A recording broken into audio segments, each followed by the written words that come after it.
Alors, concernant les élections, il y a deux éléments qui sont décisifs. Le premier élément, c'est la très forte hausse de l'abstention pour le premier tour, puisque pour le premier tour, on avait quasiment 50% de l'électorat qui ne s'était pas déplacé. Et bien évidemment, le résultat du premier tour, avec une montée relativement importante du Front National. Alors, ces deux éléments sont à mettre en correspondance, puisque quand on fait une analyse détaillée et de l'abstention et du vote Front National, on voit que dans les territoires de forte abstention, comme dans les territoires de forte imprégnation Front National, on a une correspondance avec l'électorat prolétarien traditionnel. C'est-à-dire que dans les zones urbaines privilégiées, où vivent à la fois les bobos et les BCBG, et une clientèle immigrée propre aux appareils politiques, on a la gauche et on a la droite. Les zones d'implantation du FN et les zones d'implantation de l'abstention sont les vastes zones périurbaines où le prolétariat des mégapoles a été contraint à l'exil dans le cadre des restructurations capitalistes et des modifications urbanistiques. Donc, on a en quelque sorte un clivage qui permet d'apprécier les réalités historiques des temps qui vont venir. On a d'un côté des zones périurbaines à forte abstention ou à fort vote Front National qui correspondent grosso modo aux zones géographiques d'implantation prolétarienne. Et on a de l'autre côté des zones à plus forte participation et qui sont essentiellement les grandes mégapoles, avec le clientélisme immigré qui est rattaché pour une part à l'UMP et pour une part beaucoup plus importante à la gauche, puisque la gauche a fait justement du vote immigré un vote de sauvetage. On a vu d'ailleurs pour l'Île-de-France le cas spécifique de Barthelone, qui appelait les zones immigrées à venir sauver le soldat Barthelone face au soldat Pécresse.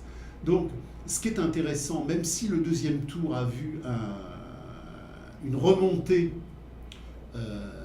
du vote traditionnel contre le vote FN et donc une certaine baisse du taux d'abstention, ce qui est intéressant, c'est de voir le temps qui vient dans le cadre de la crise du capital qui ne va pas cesser de s'accentuer, dans le cadre des restructurations qui ne vont pas cesser de se réorganiser, et donc dans le cadre d'un poids de plus en plus lourd sur la classe ouvrière. On voit donc qu'il y a une méfiance radicale du prolétariat historique par rapport aux classes dirigeantes nomenclaturistes officielles, c'est-à-dire qu'aujourd'hui, UMP plus PS, ça ne représente plus rien dans la réalité du vécu politique des gens. Donc, on a aujourd'hui, en quelque sorte, un tournant pour les temps qui viennent et pour la compréhension radicale de ce que vont produire les luttes de classe qui vont venir. C'est-à-dire que l'appareil politique du capital traditionnel est totalement décrédibilisé. Et on verra d'ailleurs au présidentiel qu'il y aura... Alors, les présidentielles, c'est très très clair. Le gouvernement du spectacle mondial joue sur un deuxième tour Marine Le Pen, Juppé. Juppé... Valls, non ? Juppé, non, Valls c'est démonétisé. Juppé est au carrefour de toutes les impostures sociologiques, esthétiques, spectaculaires du crétinisme. Donc il va permettre une synthèse entre la droite-gauche et la gauche-droite.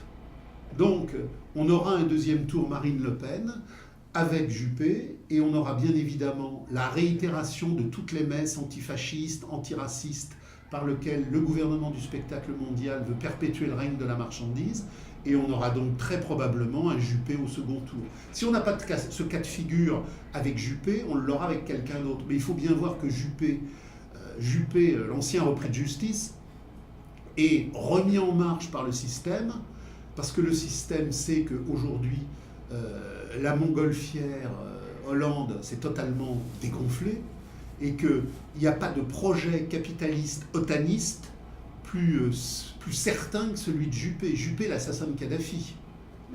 Donc, Juppé, le petit soldat de l'OTAN. Et plus que Sarkozy. Et peut-être pas plus que Sarkozy, mais plus adéquate. C'est dans ce cadre-là, d'ailleurs, qu'il faut comprendre toutes les manipulations policières qu'a subi Fillon. Fillon, avec le fameux plantage de Juillet à l'Élysée, etc., Fillon, c'est bien évidemment l'otanisme, mais c'est l'otanisme mitigé, mesuré, par rapport à Juppé ou Sarkozy, qui sont des otanistes forcenés.